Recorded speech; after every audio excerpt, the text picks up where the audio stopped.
Welcome back. सब सवेरे पाकिस्तान आप देख रहे हैं और अब एक नजर डालेंगे टॉप स्टोरीज पर।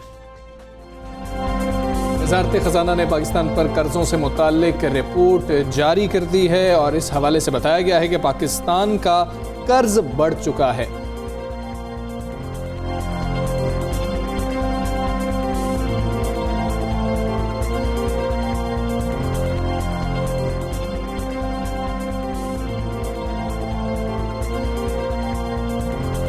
आज दालों का आलमी दिन मनाया जा रहा है। दाल सेहत के खजाने से माला माल। दालों में प्रोटीन की मौजूदगी की वजह से उन्हें गोश्त का नेमुल बदल कहा जाता है। दालें ग़िज़ाई ज़रूरियात पूरी और माहौल दोस्ती का हक भी अदा करती हैं। पाकिस्तान में हर दूसरे फर्द की पसंदीदा ग़िज़ा दाल चावल।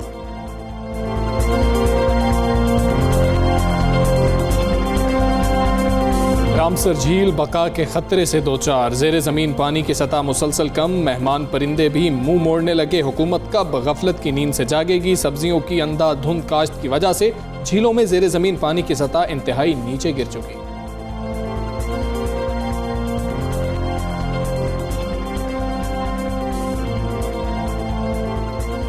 शोहरा आफाक मुसव्विर और खत्तात सादक़ैन को हमसे बिछड़े 34 बरस बीत गए।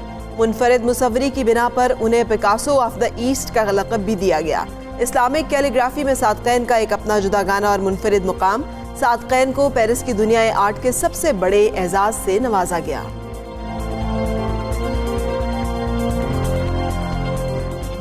जी, टॉप स्टोरीज आपने जानी है। अब आपको बता रहे हैं, जब छोटे थे तब से सुनते थे कि हर पाकिस्तानी पे इतना कर्जा है। हम कहते थे हमने तो अभी तक कुछ किया नहीं, तो हम पे किस चीज़ का कर्जा है। और यह कर्जा बढ़ता ही चला जा रहा है। वज़ीर आज़म इमरान खान साहब भी हमें अपने जलसों में खड़े होकर ये बताया करते थे कि एक फ़र्द के ऊपर जो कर्जा है वो इतना है, लेकिन जब से वो खुद हुकूमत में आए हैं तब से उन्होंने हमें ये नहीं बताया कि एक फ़र्द के ऊपर कर्जा जो है कितना बढ़ गया। लेकिन वज़ारत ख़ज़ाना ने पाकिस्तान पर कर्ज़ों से मुतालिक रिपोर्ट जारी की है, जिसमें 15 माह के कर्ज़ों की तफसीलात दी गई हैं। और इस रिपोर्ट के मुताबिक जून 2019 से सितंबर 2020 तक अंदरूनी समेत बैरूनी कर्ज़ों में 2660 अरब का इजाफा हुआ है। 2660 अरब जो है ये छोटी रकम नहीं है। अंदरूनी कर्ज़ों में बढ़कर 23,392 अरब रुपए तक जा पहुँचे हैं। और वज़ारत ख़ज़ाना की रिपोर्ट में बताया गया है कि 15 माह में बैरूनी कर्जे 6 अरब डॉलर बढ़ा है। और रिपोर्ट के मुताबिक गैर मुल्की कर्ज बढ़कर 79 अरब 90 करोड़ डॉलर तक जा पहुंचा है। और मौजूदा हुकूमत ने साबिक हुकूमतों के 569 अरब स्टेट बैंक को वापस भी किए हैं।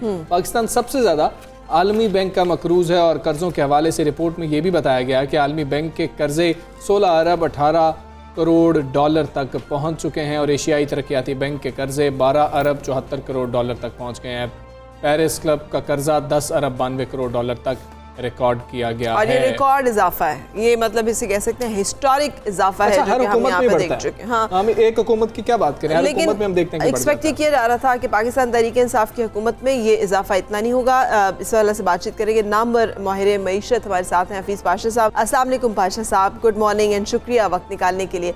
फरमाइएगा सर, हुकूमत एक तरफ तो मुआशी तरक्की के दावे कर रही है और दूसरी तरफ मुल्की कर्जों में मुसलसल इजाफा हो रहा है। वजूहात क्या हैं? क्या दावे दुरुस्त नहीं है या कर्जों की जो इजाफा है उसका ताल्लुक नहीं है हमारी मईशत के बेहतर होने से? बिस्मिल्लाहिर्रहमानिर्रहीम। देखिए, जो इजाफा हुआ है पिछले 2.5 साल में वो तकरीबन 12 खरब रुपए का हुआ है हमारे सेंट्रल गवर्नमेंट का जो कर्जा है। और यही लगभग इजाफा हुआ था पिछली हुकूमत के 5 साल में। तो रफ्तार कुछ इसमें काफ़ी इजाफा हुआ है कर्जे में बढ़ने में। और उसकी एक बहुत बड़ी वजह यह है कि पिछली हुकूमत ने रुपए की कदर को आर्टिफिशियली एक लेवल पर फिक्स करके रखा था। उसके नतीजे में जो हमारे बाहर के कर्जे हैं उनके रुपए की वैल्यू में ज़्यादा इजाफा नहीं हो रहा था। नई हुकूमत ने आने के बाद रुपए की कदर में तकरीबन 45 रुपए फी डॉलर कमी लाई। उसके नतीजे में सिर्फ बाहर के कर्जों की रुपी वैल्यू में 3000 अरब का इजाफा हुआ, यानी कि 3 खरब। तो एक तो ये वजह है।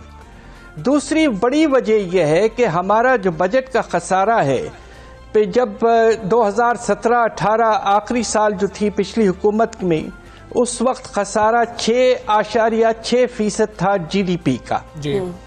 आप 18-19 के साल में ये बढ़कर 9% से भी ज्यादा हो गया और पिछले साल ये 8% से ज्यादा हो गया। और उसकी वजह एक और ये थी कि नई हुकूमत ने सूद के लेवल को बेशुमार बढ़ा दिया। 6% से 13.25% तक लेके चले गए, तो कर्जों की इंटरेस्ट पेमेंट्स या डेट सर्विसिंग में बेतहाशा इजाफा हुआ है। अल्लाह के फजल से अब काफी स्टेबिलिटी आ रही है और रुपए के कदर में चूंकि कुछ बेहतरी थोड़ी सी आई है, तो अब जो इजाफा है कर्जों के बोझ में वो कुछ कम होना शुरू हो जाना चाहिए। बिल्कुल ठीक है। हफीज पाशा साहब, ये बताइएगा कि मौजूदा हुकूमत बार बार बात करती है कि हमें तो इतना ज्यादा कर्जा जो है वर्षे में मिला था और हमने उसको वापस करने के लिए, किस्तें वापस करने के लिए हमें मजीद कर्ज उठाना पड़ा। अगर गुज़श्ता हुकूमत की बात करें, वो कहते हैं हमने तो डेवलपमेंट इतनी ज्यादा की थी और फिर भी हमने कर्जे वापस किए थे। तो अवाम किन की बात सुने? क्या दोनों का मौक़िफ़ दुरुस्त है या दोनों का मौक़िफ़ गलत है? जो इजाफा हुआ है आपके इन्वेस्टमेंट में, पब्लिक सेक्टर डेवलपमेंट प्रोग्राम जो था वो काफ़ी ऊंचे लेवल पे रहा कुछ साल पिछली हुकूमत के। मगर हुआ यह है कि चूंकि बजट का खसारा बढ़ता गया, तो नई हुकूमत को अपने डेवलपमेंट प्रोग्राम का साइज जो है उसे कम करना पड़ा। अब एक वक्त ऐसा था कि 4% ऑफ द GDP हम लगाते थे डेवलपमेंट प्रोग्राम में, अब वो मुश्किल से 3% से भी कम हो चुका है। नई प्रोजेक्ट्स जो हैं वो वक्त लगेंगे उनके मैच्योर होने में। एक चीज जो मैं जरूर कहूंगा कि जो पिछली हुकूमत का एक जो कामयाब था एफर्ट, वो था बिजली की कैपेसिटी में इजाफा करना। 10,000 से 11,000 वाट गीगावाट आवर्स में इजाफा हुआ है और इसके नतीजे में आपकी जो लोड शेडिंग की पोजीशन थी वो तकरीबन अब ना होने के बराबर हो चुकी है। बिल्कुल सही। सर, पिछले दिनों हमने देखा कि तुर्की ने अपने तमाम कर्जों से निजात हासिल की और ये एक इंडिपेंडेंस की तरफ, खुद मुख्तारी की तरफ पहला कदम होता है जब कर्जों की दलदल से निकलते हैं।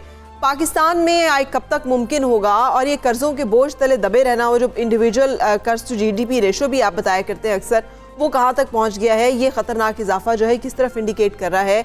इससे हमारी डेवलपमेंट प्रोजेक्ट्स मुतासर होंगे, हमारी खुद मुख्तारी, बहुत सारे ऐसे डिसीजन हमें लेने पड़ते हैं जब हम IMF की बात करते हैं, जिनके या आलमी बैंक की बात करते हैं जिनके कर्जे हम पे, तो क्या असरात होते हैं जब हम कर्जदार होते हैं इतने ज़्यादा? इस वक्त मुझे अफसोस से कहना पड़ता है कि आपका जो कर्जों का बोझ है फी कस 1,75,000 रुपए हो चुका है और कौमी पैदावार का ये 85% तक पहुंच चुका है। तो बोझ बहुत हो चुका है। कम होने के लिए दो चीजों की जरूरत है। एक तो ये कि हमारे टैक्स के रेवेन्यूज जो हैं वो बिल्कुल पिछले 2 साल से उनमें इजाफा कोई खास नहीं हुआ और इस साल अभी तक सिर्फ 6% इजाफा। कम से कम सालाना इनको 15 से 20% बढ़ना चाहिए। दूसरी तरफ हमारे एक्सपोर्ट्स अगर नहीं बढ़ते हैं तो हमारा जो बैलेंस ऑफ पेमेंट्स है, तवाज़ुन अदायगी मुतासिर होता है और उसके नतीजे में रिजर्व्स में कमी आती है, तो हमें IMF के पास भागना पड़ता है। तो एक्सपोर्ट्स में इजाफा बहुत ज़रूरी है। अब आप ये देखिए कि पिछले 2-2.5 साल से एक्सपोर्ट्स में कोई इजाफा नहीं हुआ है और इस साल पहले 6 महीने में एक्सपोर्ट्स में 5% कमी आई है। ये दो चीज़ें आपके बदन के खून है, टैक्स रेवेन्यू और एक्सपोर्ट्स। अगर आप इनमें इजाफा नहीं करेंगे तो आप फंसे रहेंगे कर्जों की जाल में। तो हमें टॉप प्रायोरिटी देना है इन दो चीजों को इजाफा करने के लिए, बहुत बहुत जरूरी हो चुका है। बिल्कुल सही। हफीज पाशा साहब, ये हुकूमत की जानिब से 12 कई मौक़िफ़ सामने आए, वो तो एक्सपोर्ट्स का मौक़िफ़ भी है कि हमारी एक्सपोर्ट्स जो हैं वो बढ़ती चली जा रही हैं और इस तरह के कुछ फैक्ट्स हमारे सामने रख दिए जाते हैं। इसमें भी कोई शक नहीं है कि गुज़श्ता हुकूमतों ने इतना कर्ज लिया कि ये हुकूमत कर्ज के बोझ तले दबी हुई थी, लेकिन IMF के पास हम देर से गए, इस तरह के जो फैसले किए गए इनसे कितना ज्यादा फर्क पड़ा? जी, हुआ ये है कि आपने चूंकि एक्सपोर्ट्स पे तवज्जो बढ़ाई जरूर है, मगर आप स्टेट बैंक के आदाद शुमार देखें तो पहले 6 महीने में एक्सपोर्ट्स में 5% कमी आई है जी। तो यानी कि जो हमें इनकम होता है एक्सपोर्ट से, उसमें कैश जो है वो 5% कमी हुई है। और इसकी वजह यह भी है कि कोविड की वजह से जो हम मुल्क जिनको हम एक्सपोर्ट करते हैं, और सबसे बड़ा हमारा एक्सपोर्ट मार्केट अमेरिका है, वहाँ हालात खराब थे और अभी भी हैं। इसलिए एक्सपोर्ट्स में कमी आना एक लिहाज से इसमें मैं समझता हूँ कोई ऑप्शन नहीं था। मगर अब आहिस्ता आहिस्ता वैक्सीन्स के इस्तेमाल के बाद में जब हालात बेहतर होते हैं, और हिंदुस्तान बहुत बुरी तरह से मुतासिर हुआ कोविड से हमसे ज्यादा, और उनके एक्सपोर्ट्स में कुछ कमी आई, तो अब कंपटीशन बढ़ेगा, मगर मार्केट्स में अब गुंजाइश पैदा हो रही है। हमें पूरी कोशिश करनी चाहिए कि अगले 6 महीने में कम से कम 10% हम अपने एक्सपोर्ट्स में इजाफा करें और आगे बढ़ने की कोशिश अपनी जारी रखें। सर, टैक्स नेट में तो इजाफा होता दिखाई नहीं दे रहा। जैसे आपने कहा, हुकूमत की तमाम कोशिशों के बावजूद अभी तक रिफॉर्म्स भी नहीं लाई जा सकेंगी जिसके नतीजे में एक्सपेक्ट किया जा सके कि टैक्स नेट में इजाफा होगा, और हुकूमत का जो टारगेट है वो अचीव करना किस दर्जे मुमकिन है। तो सही बताइएगा कि अभी सेनेट इलेक्शंस खत्म होंगे तो साथ ही अगले आम इंतखाबात की तैयारियां शुरू हो जाएंगी, तो हुकूमत को आवाम के सामने जाना होगा। वहाँ पे अगर IMF उनको ये डिक्टेट करता है कि बिजली महंगी करनी है, वज़ीर-ए-आज़म को ना चाहते हुए करनी पड़ती है, वो महंगाई जो है वो वज़ीर-ए-आज़म चाहते हैं आवाम को रिलीफ दें लेकिन नहीं दे पाते, तो ये मामलात फिर किस तरह से असरअंदाज होंगे पाकिस्तान पर, पाकिस्तान की हुकूमत पर और पाकिस्तान की सियासत पर, मईशत पर? सवाल ये पैदा होता है कि अगर आपने रिफॉर्म्स नहीं किए तो हालात और ख़राब हो जाएंगे। बहुत से रिफॉर्म्स जो IMF अब कह रहा है, मुझे अफसोस से कहना पड़ता है कि वो ज़रूरी हो चुके हैं काफ़ी हद तक। आपका सर्कुलर डेट का मसला जो है वो तकरीबन 2.5 खरब तक पहुंच जाएगा साल के एंड तक, और दूसरी तरफ आपके रेवेन्यूज़ में बहुत कम इजाफा हो रहा है। तो देखिए, ये चीजें हमें अपने सेल्फ इंटरेस्ट में करने हैं। IMF हो या ना हो, हमें ये करना है। हमें जो रोजाना के खर्चे हैं, करंट एक्सपेंडिचर, उसमें कमी लाना है। अब आप ये सोचिए कि आपके ऑपरेटिंग कॉस्ट्स फेडरल गवर्नमेंट के सैलरी को हटाकर 1300 अरब, अब इस तरह के खर्चे, अब इस तरह की विद ऑल ड्यू रिस्पेक्ट्स अय्याशी हम नहीं कर सकते। हमें इकोनॉमी करना है। हमें जो अमीर तबका है पाकिस्तान का, विद ऑल ड्यू रिस्पेक्ट्स, जिस तरह वो कम टैक्स देते हैं, अब उन्हें वक्त आ गया है कि वो हमारे मुल्क की तरक्की के लिए पूरी तरह से कंट्रीब्यूशन करें। मुझे पूरा यकीन है कि अगर निज़ाम में इंसाफ आता है और टैक्स निज़ाम ब्रॉड बेस होता है और जो प्रिविलेजेस हम अमीर तबके को दे रहे हैं वो कम होते हैं, तो हमारा रेवेन्यू इस वक्त 11% है GDP का, वो 16 से 17% इंशाल्लाह हो सकता है अगर हुकूमत मुनासिब किस्म के सख्त रिफॉर्म ले आए। बिल्कुल ठीक है। बहुत शुक्रिया। हफीज पाशा साहब हमारे साथ थे। लेकिन अगैन वज़ीर-ए-आज़म मुख्तलिफ माफियाज का जिक्र करते रहते हैं जो कि फिर चाहते हैं कि वहाँ पे वो रिलीफ हासिल करे।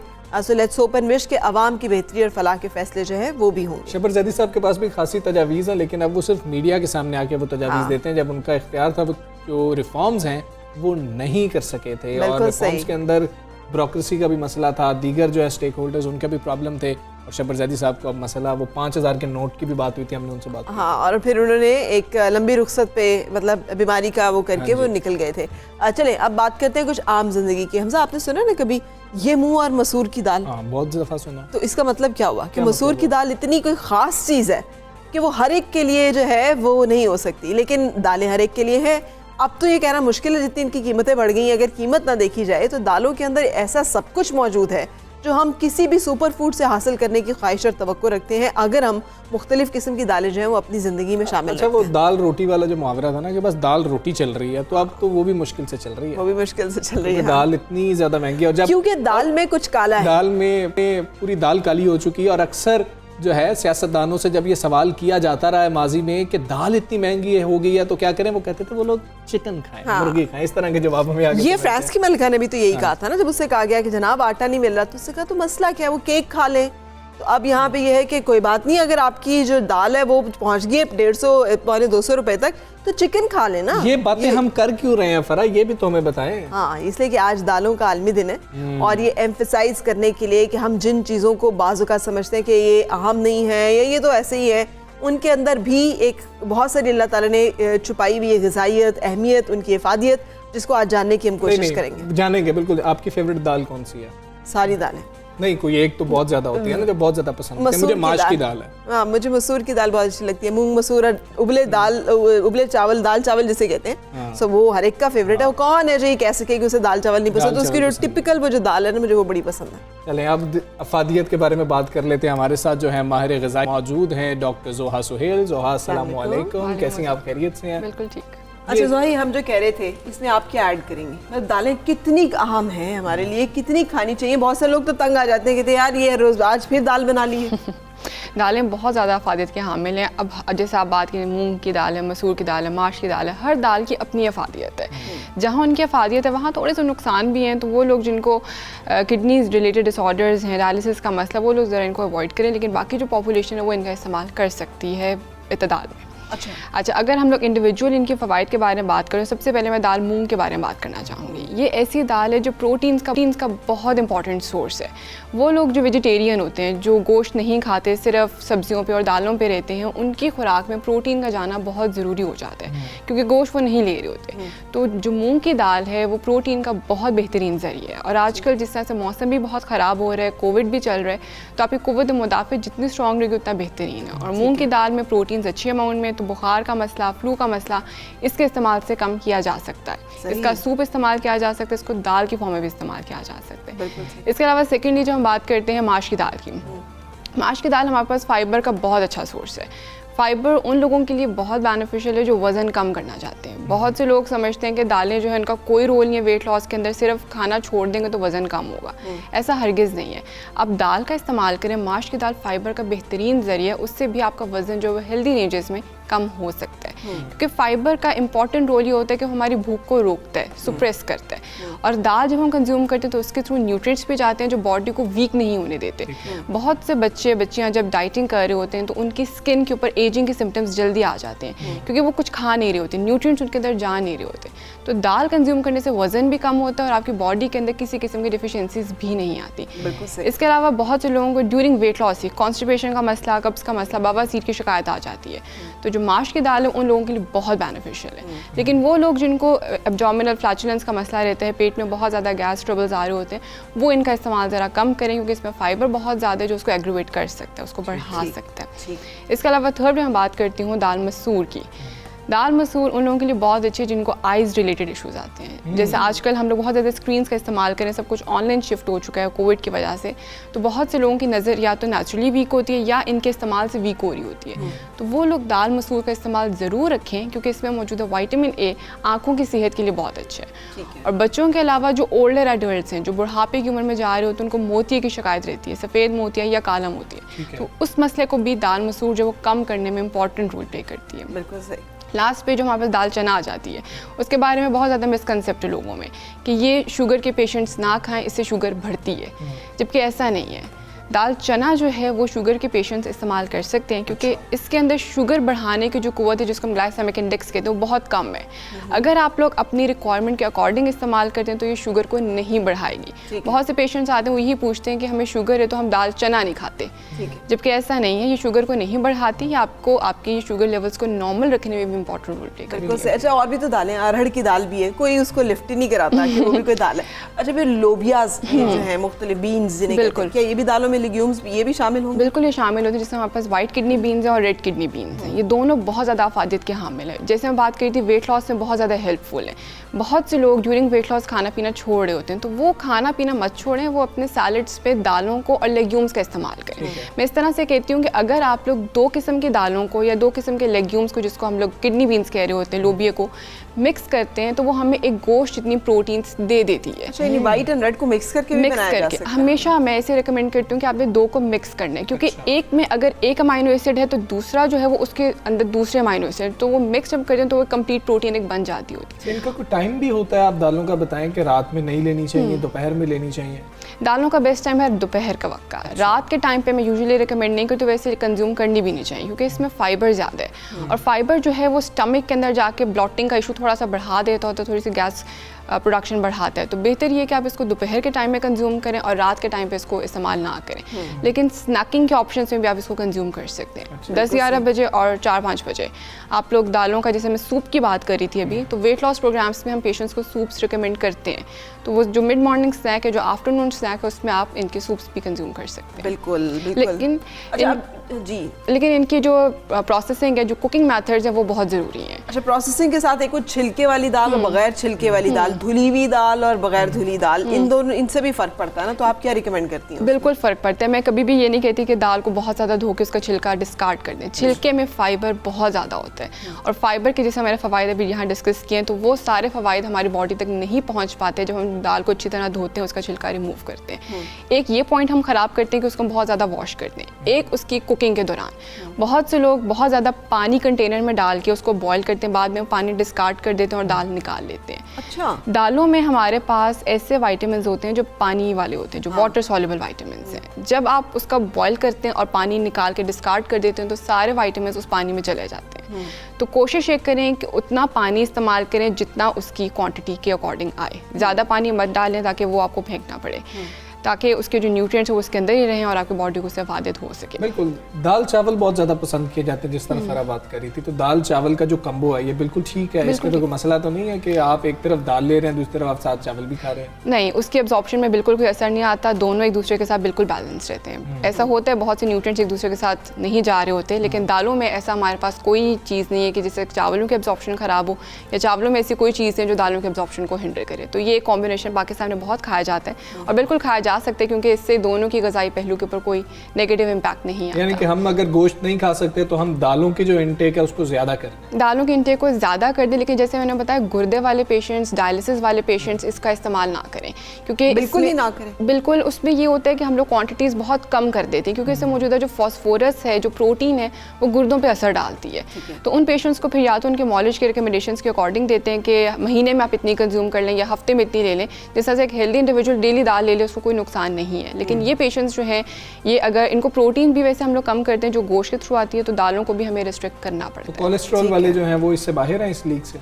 नहीं, कोलेस्ट्रॉल वाले कंज्यूम कर सकते हैं। अच्छा, कोलेस्ट्रॉल उनको तो हेल्पफुल होगा, उनके लिए बहुत हेल्पफुल है, जिसमें आपके LDL जिनके भर रहे होते हैं, जिनके VLDL भर रहे होते हैं। दालों के इस्तेमाल से क्या होता है कि फ़ाइबर अंदर जाता है। फ़ाइबर अपने साथ जो बैड कोलेस्ट्रॉल है, जो खून के शरीयानों में जम चुकी होती है, उसको अपने साथ जोड़ता है और बॉडी से बाहर लेके आता है। और यूरिक एसिड वालों को भी इस तरह से फ़ायदा होता है इनसे? यूरिक एसिड वाले भी इनको अवॉइड करें, क्योंकि इसमें जो मौजूदा प्रोटीन्स है वो यूरिक एसिड को बढ़ाती है। बिल्कुल सही, ठीक है। तो यूरिक एसिड वाले पेशेंट्स, जो गुर्दे की जितनी बीमारी है, जैसे यूरिक एसिड भी गुर्दे की एक बीमारी है, यूरिक एसिड वाले जिनका बन ज़्यादा है, जिनका क्रेटिनिन ज़्यादा है, वो इनको अवॉइड करें। अब आपकी बातें सुनकर जिन पहले ही मौका नहीं मिलता ना दाल से जान छुड़ाने का, वो कहेंगे देखा हमें तो अब दाल नहीं खानी है। अच्छा। एक ये बहुत इशू है कि मतलब आप किसी को दाल खिलाए ना, तो वो समझता है कि उसको ऑनर नहीं किया गया, उसको उस तरह से रिस्पेक्ट नहीं किया गया। हाँ, ये हमारे कल्चरल इश्यूज हैं। मैं हमेशा ना एक बात सुनाता हूँ जो कि लतीफ़ा ही है, आपको भी मैंने सुनाई थी कि मेरे मामू जो हैं वो घर आए तो उन्होंने मेरी वालदा से पूछा कि आपने क्या बहन क्या पकाया हुआ है, तो वो आगे से कहती है कि भाईजान बहुत मज़े की जो है ना मैंने दाल पकाई है।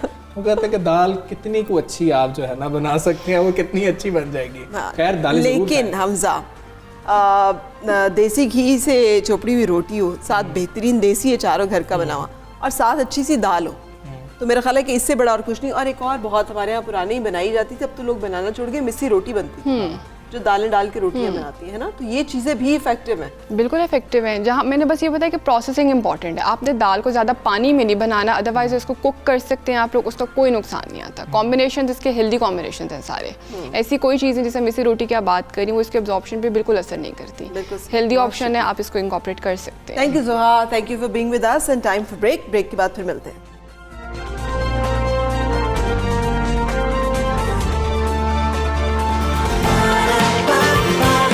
सुबह सवेरे पाकिस्तान।